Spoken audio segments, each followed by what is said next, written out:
Dude, I'm fired up for this. I'm fired up. Dude. Matt Worthington in the house. We got two Matts here. That's it. It's got some firepower. Eminem. Yep. So Matt, I mean, you're a walking LinkedIn.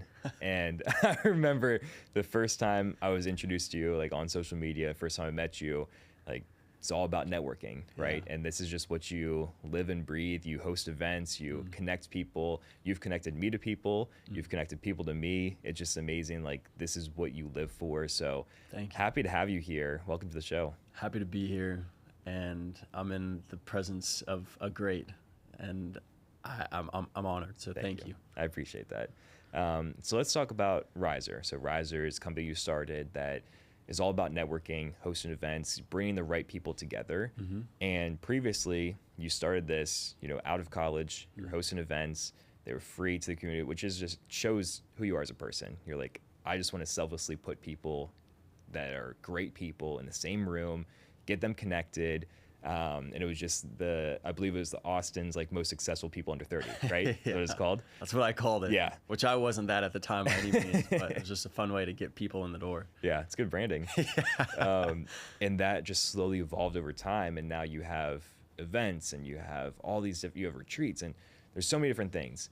But first, why were you saying to yourself, I want to connect people. I want to host events around networking?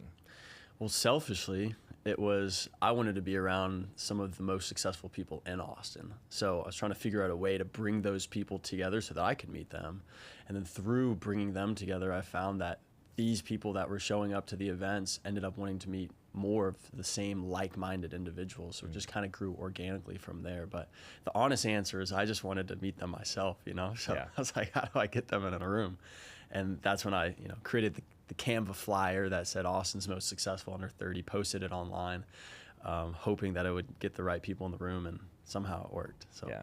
What was that first event like? How old were you, and what was the layout? Tell us about it. Yeah, it was at a community center in South Austin, which cost me $25 to rent for 4 hours. Nice. It was so cheap, dude.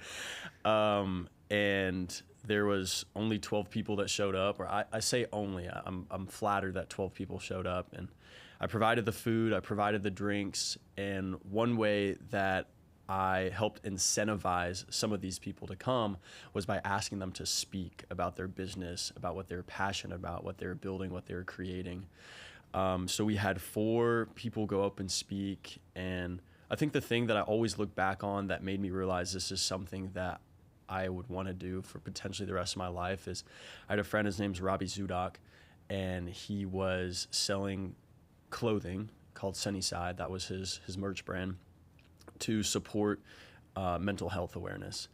And after he went up and talked, he ended up selling all of the clothes that he had brought that evening. And he came up to me afterwards and said, I wasn't planning on continuing to build this brand and build this business because I was super burnt out and the sales weren't where they needed to be, but this gave me that push to keep going. And that's when I realized bringing people together and bringing people together around a purpose or a mission that really has impact on the world can make a difference. And when people come together that really just want to help the community, it's magic. So that's why I continue to do it. And that's a story that I'll just always look back on and be very grateful for. Yeah, that's incredible. And it's very touching for people that need that jump start, or they need, hey, I'm searching for a connection. I don't know where to find it. And you just come knocking on the door. Yeah. Hey, we got something for you. So for you, building these connections, and now you're in the room of very successful people in Austin. And when I brought that up, you said at the time, I was not the most successful person under 30 in Austin, but I just, branded it this way. How were you able to say, hey, I'm new to this, I'm starting something, maybe I don't have the resume that all these people have, but I'm going to be able to get connected with them and I'm going to provide them value? How's that possible? I think social media, to be honest, and just not being afraid to reach out to people and ask them, honestly, just to share their story and what's important to them.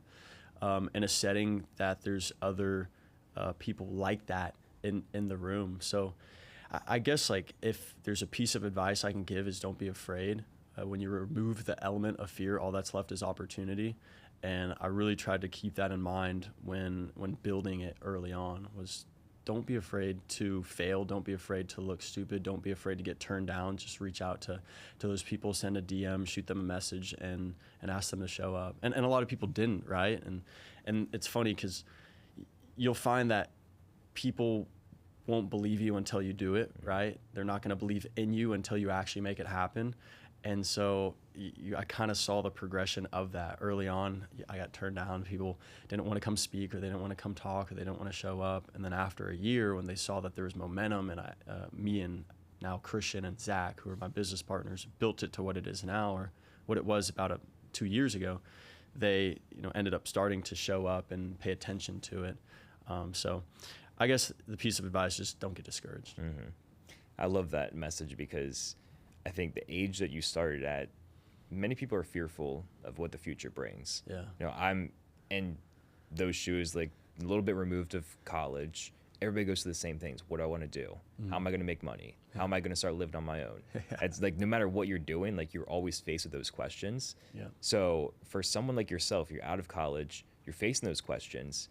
How are you now saying, I'm going to host these events, I'm going to pay for the food, I'm going to pay for the venue, I don't care what comes back to me, I just want to provide? Why were you not fearful of, hey, this might not go anywhere, I might just lose all my money? I think it's from a book that we both know, The Go-Giver. And I read that book, and it really changed my perspective and my mindset on this idea of giving without expecting anything in return. So I always had this, I guess, the idea that maybe growing up, that giving was simply an act that you do out of the goodness of your heart. And sometimes whenever you give, so when I was younger, I remember I used to go to get a haircut, or I'd go to a restaurant, and my parents were always like, don't give too much, right? We have to save, we have to have money to live, I guess, right? And I always had that, I guess, kind of like a scarcity mindset, right? Once I read that book, and I really started to realize the difference that it can make whenever you give selflessly, and you give more than than maybe what you have, and it always comes back. And so,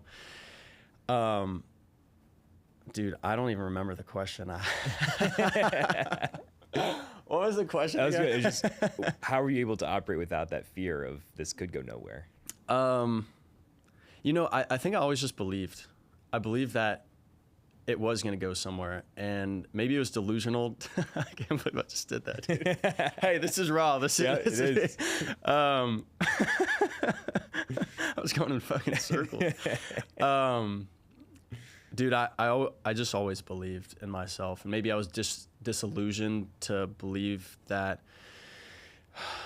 this idea of a kid with no skills, with no prior experience building events, with no knowledge or acumen in that space, would actually be able to build Austin's #1 networking company.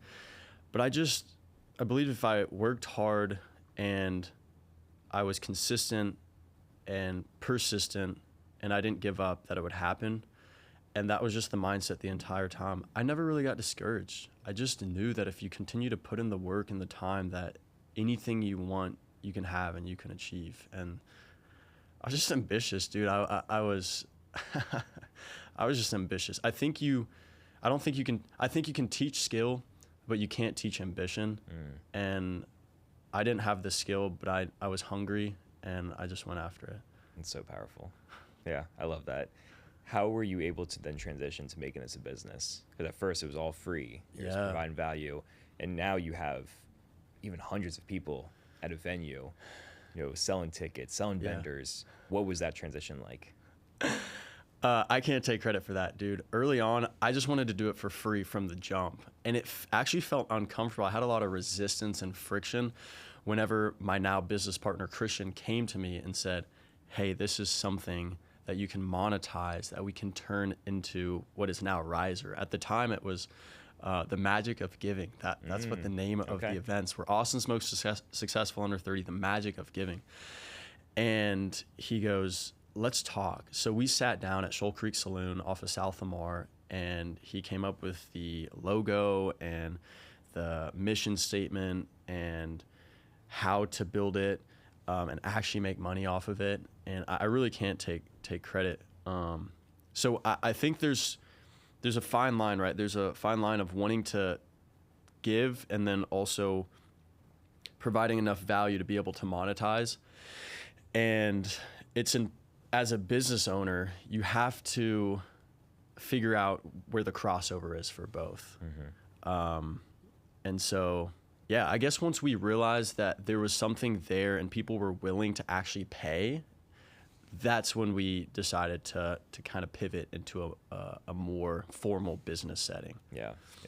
I think the reason you guys became successful in the business setting is because it's so different. It's so unique. Thank you, man. Because, I mean, I was in a business degree in college, went to network events like once a quarter at least. Yeah. And you dress up, always handshakes, you give the business card, you might meet someone cool, you talk to them later, no one responds, you give a resume, whatever. Like, it's all just like very cookie cutter, transactional. There's not really like a big structure to it. Yeah. And you come in and you just reimagine networking. Yeah. People aren't dressed in suits. They're not handing out resumes or business cards. Instead, they're dressed casually. They're talking about their passions. They're handing out their Instagram, not a business card. They're connecting with people on a hobby, not, hey, here's what I do for a living and we're hiring for an intern job, you know? Yeah. So tell us about your mission behind connecting people. Yeah. First off, dude, I love you because you do your research, and in all the podcasts that I've seen with Matt, with Harry, with Dom, so on and so forth, you are phenomenal at asking questions, and I can tell that you're very prepared. And I think that's why it threw me off in the last question or 2 questions ago, is because it's like a question that in all the podcasts I've been on, I haven't been asked, so I haven't had a chance to really articulate, the thoughts behind the answer. So thank you. Yeah, I appreciate that. And repeat the question again now. Yeah. How are you different than other networking settings? Like, why was that a desire of yours? Yeah, just because I went to other networking events that just weren't fun, and it almost turned me off from the idea of going to a networking event. And just like the word networking event was very cringe to me for a long time. So, but I knew the importance of connecting people, and not just connecting people, but good people, specifically people that were brilliant, thoughtful, and kind, and just wanted to help one another out. And so I wanted to find a way where we could bridge the gap between cringy networking and still bringing people together, and then just having this element of fun in the middle. And so, yeah, we're not your top button suit and tie, champagne glass, name tag networking event. We're show up as you are. And I think whenever we showed up that way ourselves, it created the space for everybody else to show up as they are as well. And so, yeah, if you want to show up in t-shirt and athletic shorts, you can. If you want to come up and show up in a suit and tie, you can. It's just like, show up as you are, as long as you are respectful and charismatic and you want to help others selflessly with whatever you're trying to build or whatever they're trying to build, then you're in the right place. That's so good. So we have DJs and we have magicians and comedians and speakers and sometimes live bands, and it's just not what you're used to going to like a hotel conference room where people they probably have a good time, but it might not be as exciting and fun and really draw you back the next time around. Sure. Yeah. You talked about the first event, your friend selling his merchandise and being like, hey, like this gave me a spark. Can you share another story of like feedback you got that was like, hey, we're on the right track, we're actually impacting people? Yeah, absolutely. I think the biggest thing, and it might not necessarily be from the vendors, but it might be from it's from the guests. Like going maybe some place in a public setting and seeing two of my friends who have been at events who are now friends themselves.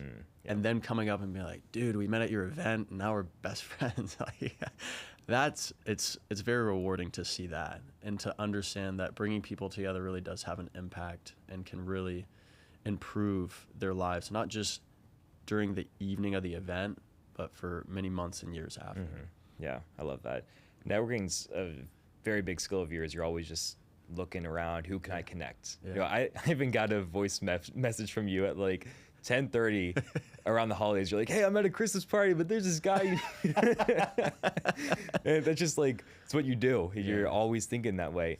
But I want to ask you about your connections. Like, how do you go about making connections for yourself and going up that social ladder of, hey, I need people around me that push me? How do you do it, and what impact does that have on you? Yeah, I think early on I was doing it in a way where I was trying to be surrounded by people that were better than me, right? The whole saying of, if you're the smartest person in the room, then you're in the wrong room, right?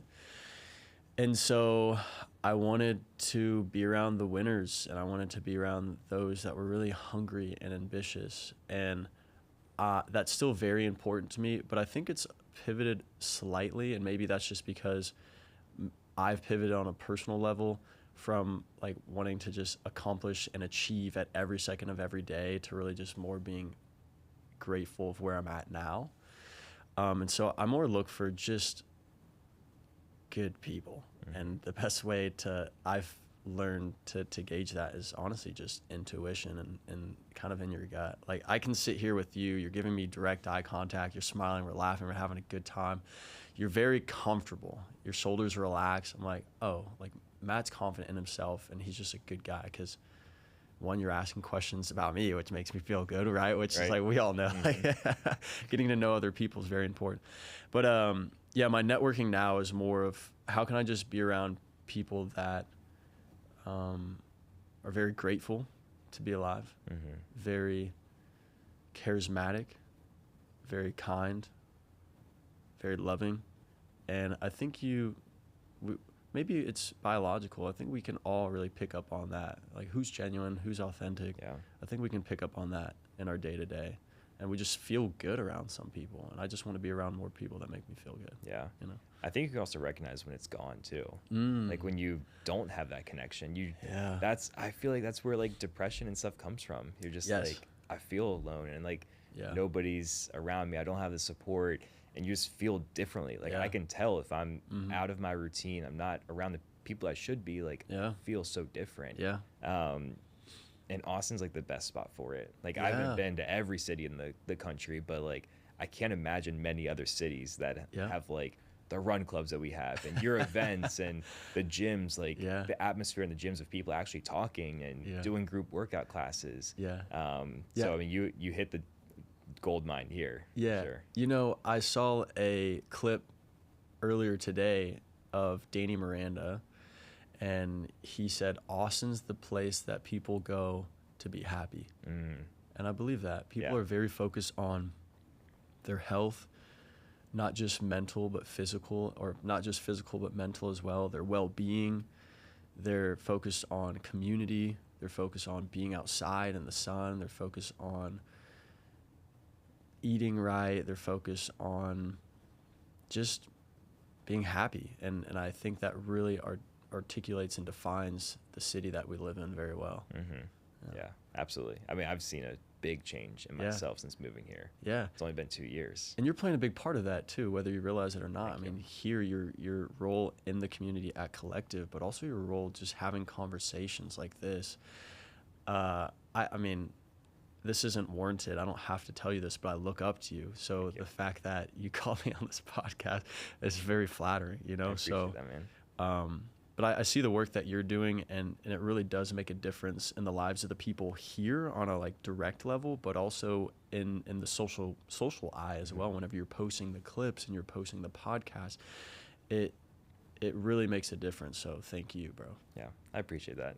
Thank you for the kind words. I think also like the people we have around us, rising tides raise all ships. That's you know, it. if you're around the right friends, the right communities, like you genuinely want to see other people win. Like the more they win, the more you win. And if you can actually have that appreciation, you're going to get rewarded for it. So it's all about 100%. Yeah. So one of the first times you and I connected more than just, so the first time I met you was at a networking event. The second time I was at your home for a dinner event that you invited me. And I remember this was like the first time I was in Austin for a year. Okay. The first year I didn't really do too much. I was live up in Pflugerville. Like Pflugerville to Kyle for you to get to you is like an hour away. That's a trek. We're both like, yeah, we live in Austin. Like 50 miles away from each other. So it was tough. Like I didn't know many people here, so I was just like, I'll stay at home. Didn't really get out of my comfort zone. And I forget exactly how we connected on social media, but you were just like, hey, I got this going on. I got this going on. And I was finding excuses, whether I was actually, hey, I'm going to actually be out of town, or maybe I was just like, I'm uncomfortable. I'm not going to do it. And you finally got me like 2 or 3 times. You're like, hey, here's an invite. And if someone I respect is saying like, here it is again, like you should probably do it. So I go to this dinner, go to your house. And the only person I knew or the only 2 people I knew ahead of time were you and Dom. Dom, I met a couple years ago, again, on Instagram. We did a podcast together. Met you maybe a couple weeks ago or before that, just 5-minute conversation at your event. Everybody else, I had no clue who they were. Like not even like, oh, I've seen you on social media. Just like, these are all brand new people. And we just chat for a little bit. We get food at your house that was catered, sit down, and you go around and you introduce every single person. Like, hey, here's Matt, here's what he does. Here's Dom, here's Harry. And then you just say, hey, we're going to sit down for like an hour, hour and a half, and I have questions. And whenever someone's talking, you respect it. And we might have a debate, we might have Q&A, we might just have a great conversation. We'll just see where it goes. It was very impactful for me. Because like you said, if you're the smartest person in the room, you're probably in the wrong room. That was the first time in a long time I was like looking around. I was like, I'm the dumbest, least successful. And it felt great. I was like, I don't feel ashamed about it. It was like you said, like, come as you are. And I look around me, I'm like, these people, like, even though I just met them, like they want to see me win. They want to get to know me better. I can use them as inspiration of like, these guys are, I think I was the youngest in the room, but I was like, they're maybe 3 years older, 4, maybe 7, whatever. But like, it's all attainable. Like I want to be in their shoes when I'm that age. And you've done it in a year. Thank you. I'm getting there. I don't know about fully, but thank you. You're doing good. Appreciate it. But I know I set the stage for what these dinners are. The reveal dinners. You host private dinners. You even started bringing some females in and having, half and half. So where did that come from? And talk us through the evolution of them. Yeah, by the way, that was a powerhouse dinner. Yeah, that was. The guys at that dinner were like looking back, I was like, champs. I don't think it could have been like a better group. And like being connected to them now is like, I don't know if Matt and Leo like did this intentionally of like, let's get all these guys in the same room, but like it was very well done. So kudos to you. I think most of them were in the health and wellness space. Yeah. Most of them were in the fitness space. So it was cool to see. It's fireworks, man. It's magic. And the way it started was kind of like the Riser events, honestly, just wanting to bring in people that we really looked up to and admired in Austin into the same room. And Leo was talking about this at a dinner the other night, which we have pivoted to co-ed, which I'll touch on as well. And he was saying that we're very busy. All of us are very busy. And it's hard to find time to go and have coffee or lunch with people one-on-one, and even more so with 8 different people. That could take a month, 2 months. So we kind of life hacked it in a way where we do it all in one setting, so you get that opportunity to get to know each one of these people that you really want to meet all at once at one time at a dinner. And we initially were doing it with guys. They were all male dinners, and they were awesome. But after about a year, we felt like something was missing. Like, what is missing? So we took a month off and then realize maybe what was missing was perspectives from the female side. And so now we do co-ed dinners. We've also scaled them back, so they're a little bit smaller now. Instead of 12, we have 10, and we might actually go to 8 just to provide a little bit more intimacy. But it's just been a phenomenal way to reshape and reframe perspectives. I think if we're around the same people over and over on a continuous basis, then we're always in an echo chamber with the same ideas, with the same thoughts, with the same beliefs. And until you get into a room with people that have completely different experiences than you, that are from completely different backgrounds, completely different industries that they work in, you never really get the chance to battle test some of your ideas and theories, but also question if what you believe is actually not right, but the most accurate in terms of how you can apply it out in the world.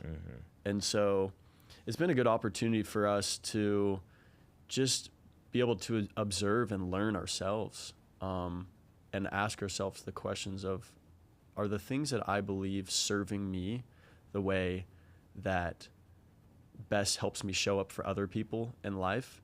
Or should I take on a new perspective from someone else, because maybe that is more aligned with how I want to show up in the world moving forward? I love that. Yeah. And I love how like respectful they are, and also just it's encouraging you to step out of your comfort zone and see, you know, what the feedback is. Like you said, like, am I correct on this?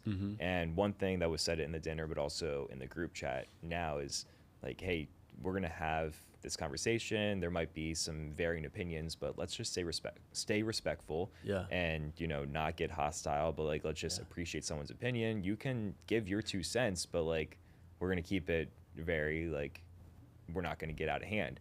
And that's missing in today's society. Like, I think the best example right now, like, we're in an election year. Like, politics, just, if you don't agree with me, you know, you're this, that, and the other. And that's how most people see conversations and debates and viewpoints. If you don't agree with me, it's like my way or nothing. Right? And we can't be friends. We can't coincide. Like, if you believe this, then you're that label. There's very few scenarios in life that we can actually have a conversation, and you can say to me, hey, I believe in this, and maybe I don't agree fully, but I'm going to say, okay, why is that? And we're actually coincide, not say like, hey, no, get out of here. Right? It's like, how can we find common ground? And I think at the end of the day, we're more alike than we are different. And at a biological level, we all just want to be seen and heard and listened to. And the dinners provide a great space and opportunity for each person who attends to share their voice and get the chance to learn from everybody else so that we can find common ground.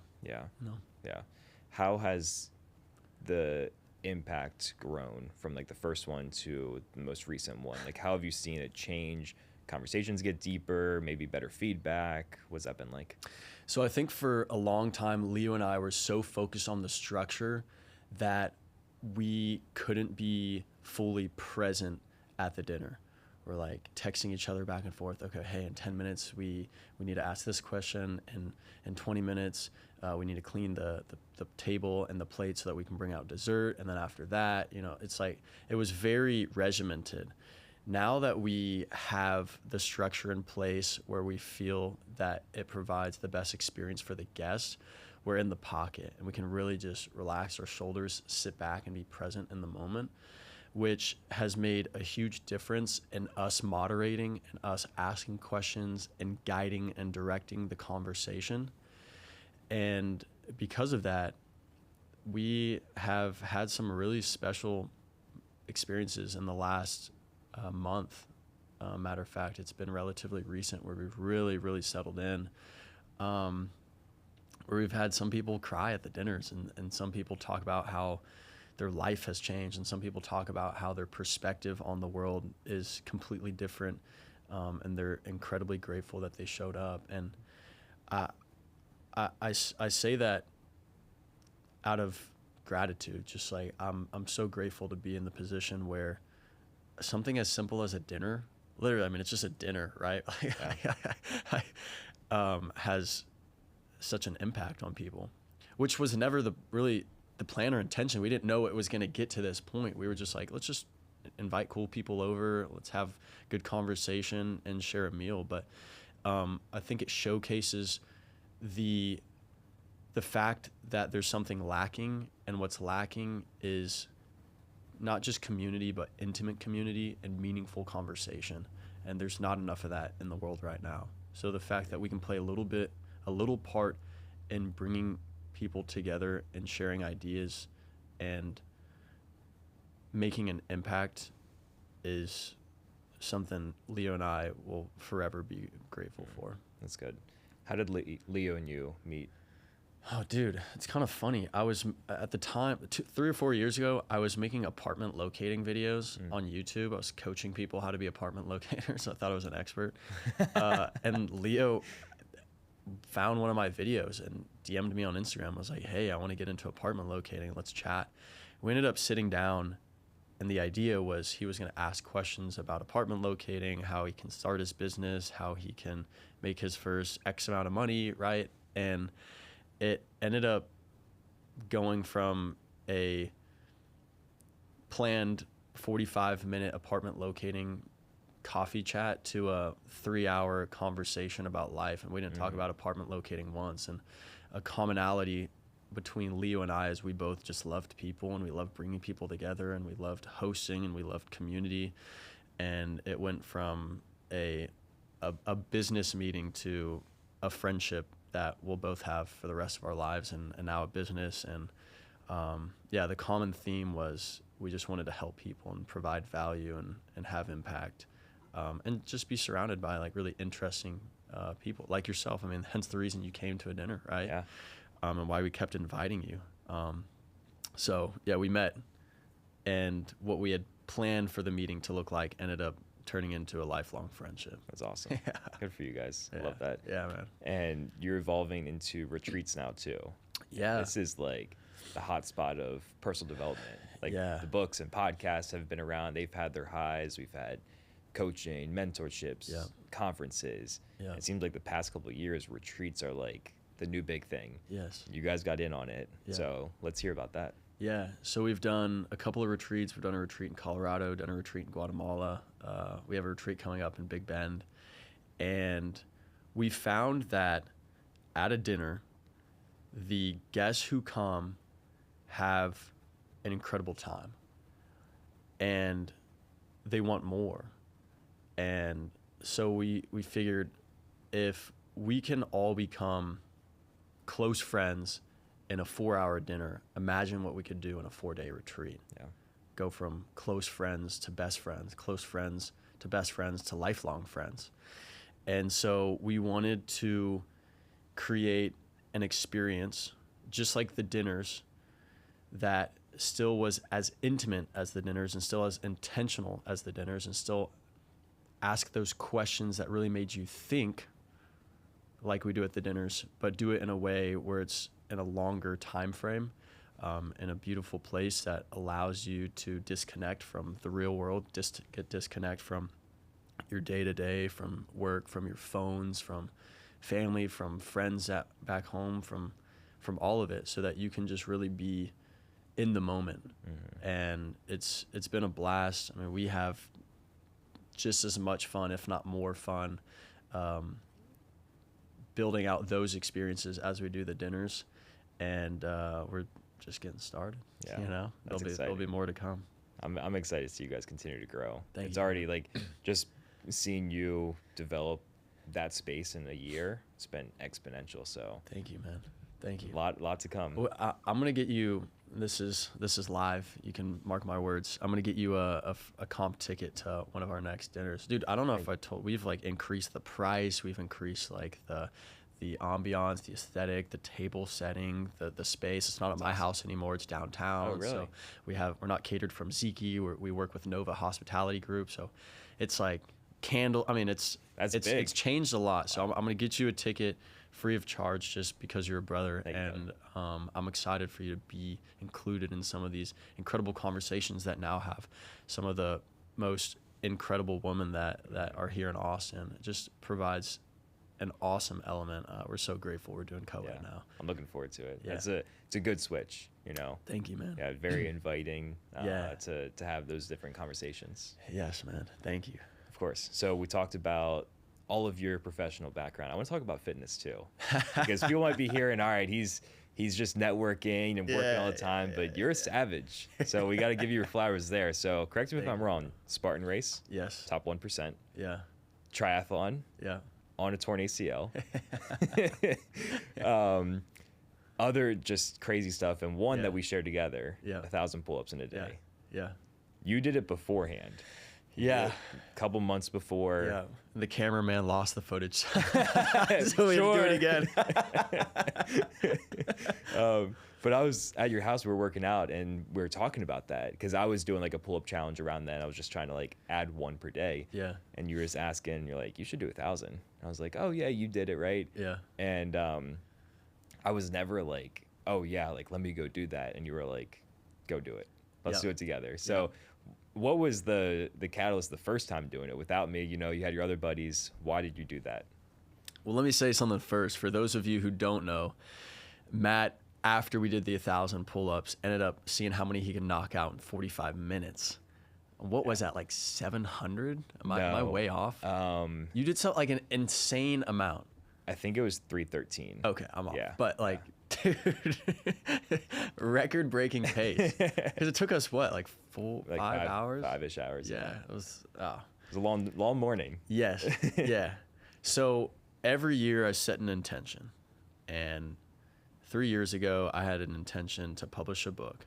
2 years ago I had an intention to make as much money as I possibly could, and last year my intention was to do fitness challenges and just see what I could push my body to be capable of doing. I wanted to know what my limits were. And so in that year I did the Spartan race, the Ironman, a 40-minute cold plunge, a 1-mile tire flip, and 1,000 burpees, 1,000 pull-ups, and it was simply just to see if I could do it. And I knew I could, but it was almost like, okay, how difficult is this gonna be? To give myself perspective, right, and build confidence, and with confidence you build success, right? Which is a question I know is coming. But I just wanted to see what it was like, and I don't think you can judge something until you try it, and you can't judge yourself until you try it. And I did it the first time with Richard Gilpin, who is also who we did it with the second time, just kind of for shits and gigs, honestly. We're just like, let's just see how this goes. And it was a blast, man, and it builds confidence. Yeah. The answer is do the hard things, they build confidence, and the more you do the hard things and the more confidence you have, you show up better for yourself, you show up better for other people, and you show up more of a man or woman in life. And I think that's important. Yeah. One thing I want to touch on from that day, we planned to meet at like 6:30 in the morning at your house, right? So I had an early start. Yeah. And I remember like Richard and I got there around the same time, and both of us were like, I was kind of hoping Matt would cancel. He texted like 5 and said like, boys, I'm sleeping in, let's reschedule. Dude, I was thinking the same thing. It was cold that morning, and I think we're all probably sore from working out earlier that week and from a busy work week or whatever else we had going on. And I didn't get a text from either of y'all. Yeah. Or I think maybe I got a text from you, Matt, but not from Richard. So I was like, or no, I don't think I got a text from either of y'all until you guys were like 5 minutes away or just showed up. So I was like, oh man, I guess this might not be happening. Back to bed. Yeah, and whenever I heard the knock on the door, I was literally in bed. I was like, oh, throw on a beanie and a sweatshirt, act like I'd been up for 30 minutes already. And I was like, all right, let's do it. That's funny. The responses were hilarious. Like people, like whether it was on like Instagram or just in person, like Why the hell did you do 1,000 pull-ups? Dude, not to mention we had raw ground beef out. Yeah. And raw egg yolk. Yeah, like what? Just sent it. Eating chunks of butter just from the stick. Like, that was crazy. Just cavemen out there. But we got it done. We did. And we added like 10 extra. I think it was 1,010. Yeah. Yeah. Just to be safe. Yeah. Yeah. What was the most challenging part of the day and most rewarding part of the day? I think most challenging part is when you're at like 400 and you're inflamed and sore and and then you realize that you have 600 more pull-ups to go still. You're like, you've been at it for like 2 hours and you're like, oh, I still have 3 hours of pull-ups. And probably maybe like the consistency too, dude. Like the fact that we're doing 3 pull-ups on the minute every minute for almost 5 hours is pretty insane. There's like no rest. It's crazy. Yeah. But it's a blast, man. I think there's power and beauty in doing hard things with other people. Doing it by yourself is a little insane, right? Yeah. Like it's good, but it's insane. Doing it with other people forms a bond. And I think you, Richard, and I will forever be closer because of that shared experience and that shared pain that we all went through together. I mean, it's like, this is kind of an extreme example, but I think of the Holocaust, right?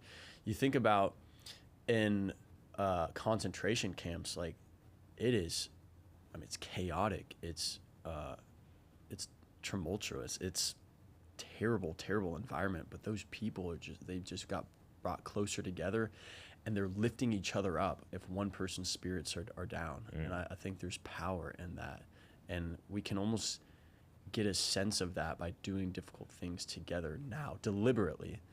And it's like the human willpower is very strong, and it's stronger when you're with other people as well. Yeah. So good. Yeah. And also being able to celebrate it with other people. Yes. Like if you, like we talk about the Spartan race, like I've done so many just on my own, and I know you've done solo ones before. Yeah. It's like you get past that finish line, you get the medal, like cool, feels great. And then you drive home by yourself, you're just like, fuck did I just do?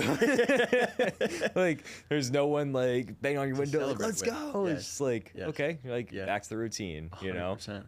That's why team sports are so fun, right? Yeah. And that day, like, and group workouts. Sure. You know? Yeah. I mean, like you're sweating together, and like when you have like 10% left in the tank and you give that little high five, it's just like, all right, someone's in it with me. Yes. We're in the fight 100%. together. Dude, not to mention, by the way, your Spartan race progression is pretty phenomenal. Well, you set the standard. Let's set that straight. Thank you, bro. But it's like, it's been so fun to watch you just incrementally getting a little bit better, a little bit. And it goes to the idea of 1% better every day. And you literally are living that. And it's awesome, bro. Thank you. It's awesome. I appreciate that. I think like it's a missing element from a lot of people. Like you can get better in so many ways, whether it's physically or mentally. And like a challenge like a Spartan race, like, you need to be fit to run the miles, do the pull-ups, do the monkey bars, whatever, carry the sandbag. But the mental aspect, especially if you do it alone, like if you're running a 13-mile race, mile 7, and you're like, I'm tapped out, like to push a little bit further, a little bit harder, run a little bit faster. It's all mental right there. And if you don't develop that, it's tough to do anything in life. Like people think of it just as like David Goggins style, I'm going to do the pull-up record and carry the boats. But what happens at work when you're off target for this quarter? You need to make shit happen the last couple of weeks. 100%. Do you have the mental willpower to do it? Yeah. You know, it's funny you bring up David Goggins. That's all I was thinking about when I was doing my Spartan race. There was this kid at the very beginning just flew right by me. And I was like, oh, that guy's going to get gas. Like, there's no way he's going to finish the race at that pace. Well, after about, 30 minutes, I still didn't see him. I was like, man, this kid dusted me. And he's younger. Like, I knew he's younger. You could tell by his, just, he had a baby face, right? And we, after about 40 minutes, I finally saw him. And he was slowing down a little bit.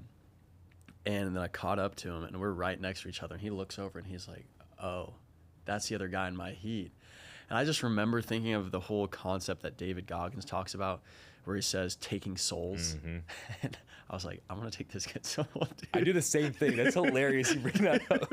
And he's just like, he's hurting, I'm hurting. But I'm like, I'm not giving up. You know, this kid's going to get tired before I do. He's going to give up before I do.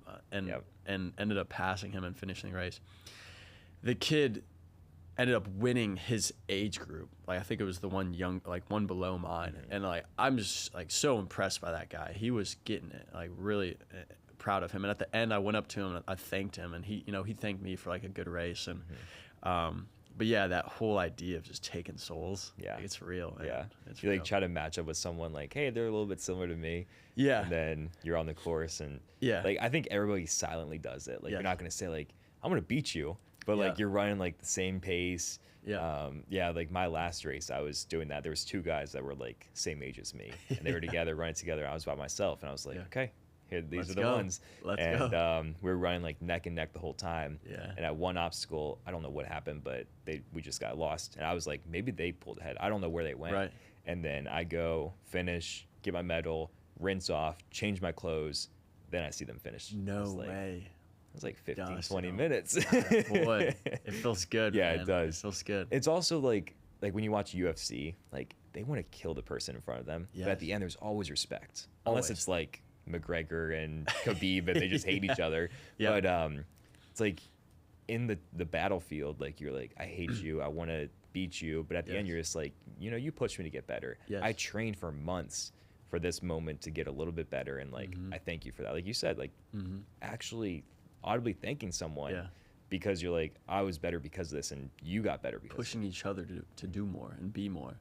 Yeah, I saw something the other day. I was talking about Tyson Fury and another opponent of his were sitting in a sauna, and Tyson Fury was talking about how the other guy left the sauna first, and he knew he was going to win that fight later that month because of that moment. Wow. Because he's like, I'm gonna stay in the sauna until either I have heat stroke or I die or I pass out. Yeah.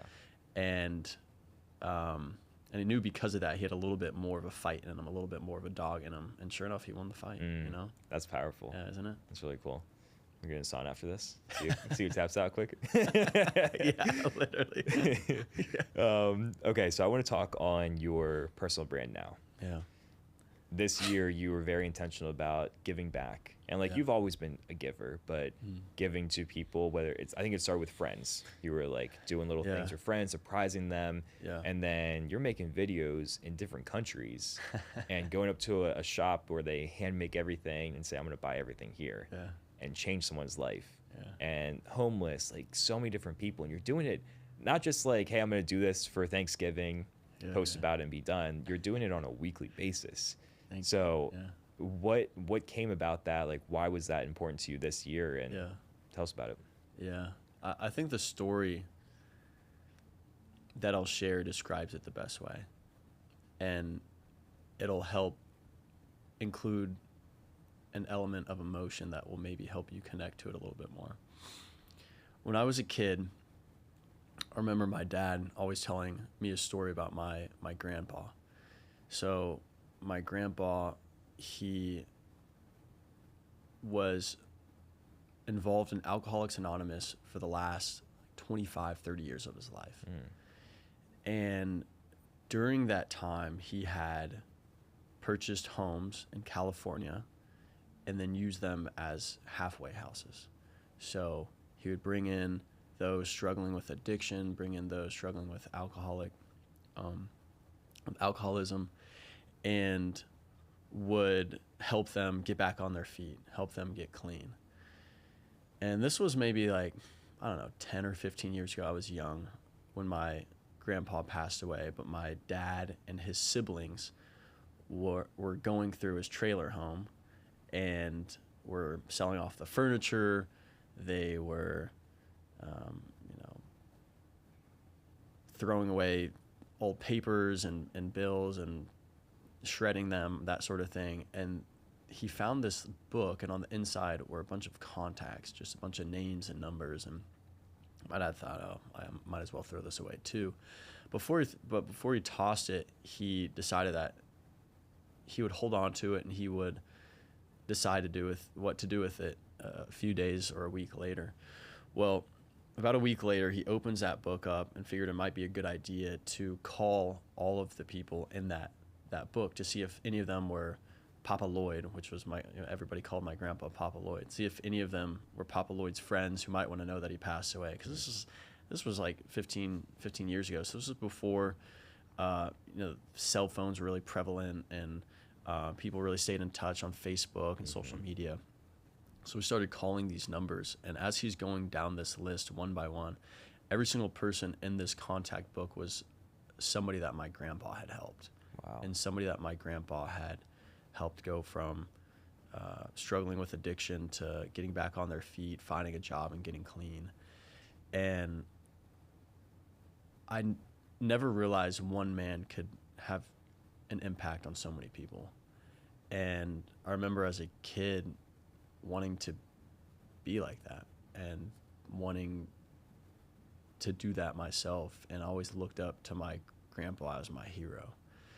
And so I don't even know if my mom or my siblings know this story, right? But I just remember my dad telling it to me, and it really had a profound impact on my life, and made me realize, like, we really can have an impact and change the world, as corny as that might sound, and have a ripple effect. And so that's part of the reason why I started doing these acts of kindness myself, was just hearing that story growing up and seeing that we really can change lives. Mm-hmm.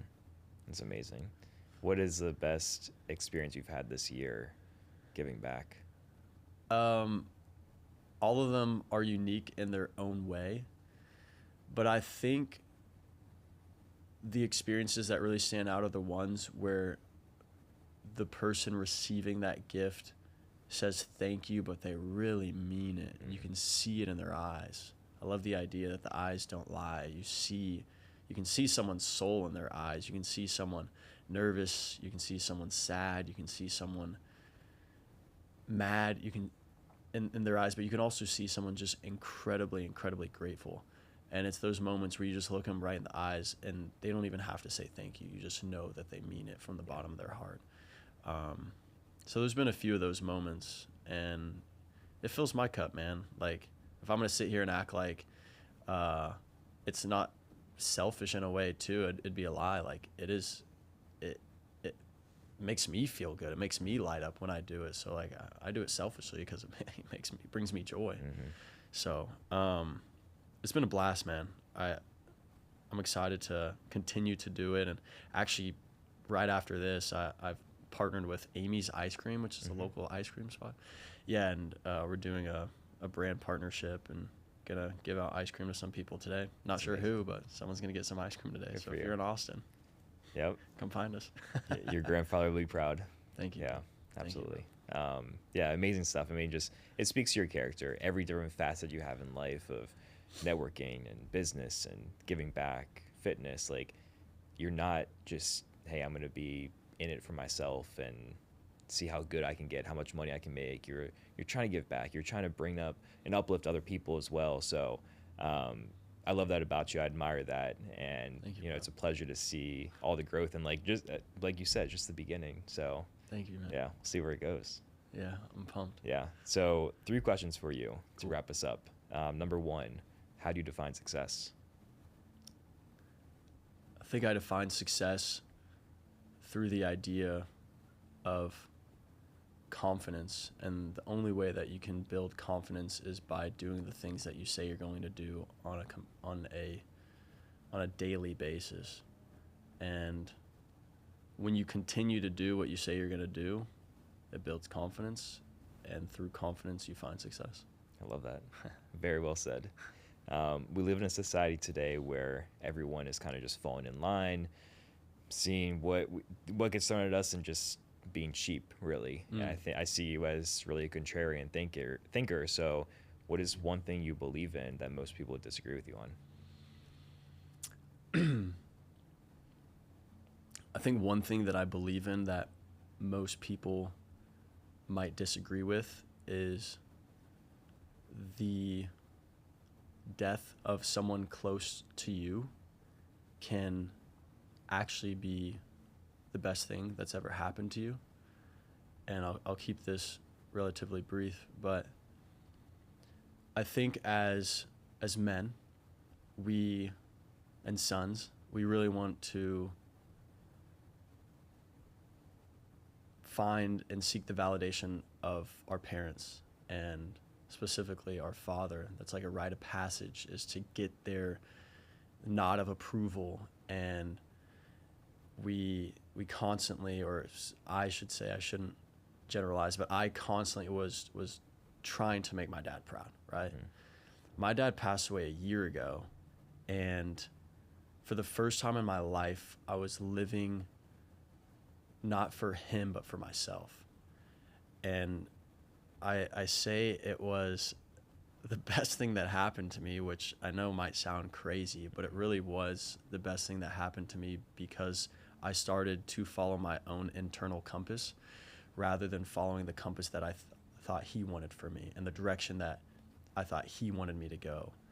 And even in my day-to-day now, instead of whenever I am questioning what I want or what I want to do with my life, instead of going to him, which was where I would go, he was the person I'd consult with, I really just ask myself what's most important to me.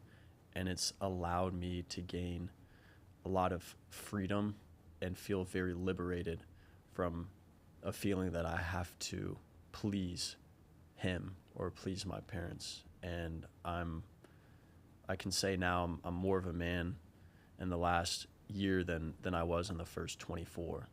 And I love the guy to death. Incredible man. But it's been freeing in a sense. And that's my. I'd be willing to bet that this is what he wanted to. Like, he 100%. For your whole life, he's leading you and showing you, hey, this is what life is all about, and I'm gonna give you my advice. But there's a time where it's like, it's on you now. Yes. And it's like, it's not like you're not going to your dad anymore. It's you went to him for 24 years. Yeah. Now you have the tools to be like, hey, I'm gonna carry on this legacy. Yes. But it's on me now. Yes, bro. Yeah. You couldn't have said it any better. That's exactly how I feel. I love it. Thank you. Good for you. Yeah. Thank you. My last question for you, I'm going to set this up a little avatar for you. Yeah. There's a 21-year-old male who comes to your networking event. Yeah. He just graduated from UT. He wants to be successful. He's watching all the podcasts and reading the books, and he's looking at videos on money. He doesn't know where to go, what to do. He just loves the idea of success. Yeah. What advice would you give that man? I would say focus more on loving yourself right now than loving a version of yourself that you're trying to become. If we're constantly striving to be somebody we're not at the moment, I think that's good, because it gives us purpose and direction. But if we are too attached to that future identity, then we'll never be happy in the now. And I spent a lot of time trying to be this perfect version of myself that led me to really being unhappy with who I was in the moment. And the moment is all we have. And the last thing I'd ever want anybody to feel is a constant state of deeply rooted unworthiness or unhappiness, because that leads you to not being able to show up present around the people that you love. And the people that we love are the most important people in our lives. So enjoy the moment. And I know it's hard to do that as a young person who's ambitious and striving for more and striving for greatness and striving to be something. But just remember that you do need to stop and smell the flowers sometimes. I know it's cliche, but it's important. Life is good. Life is fun. Life is playful and light, and it can be beautiful and is beautiful when you choose to look at it that way. It's a mic drop right there. Very well said. Everything. Just the wisdom and all the piece of advice. I really hope people just absorb this, listen to it a couple times, just be a sponge. You have a lot of great advice and value to share. So, dude, thank you so much for joining. I really enjoyed this. Thank you for having me. Thanks, Matt.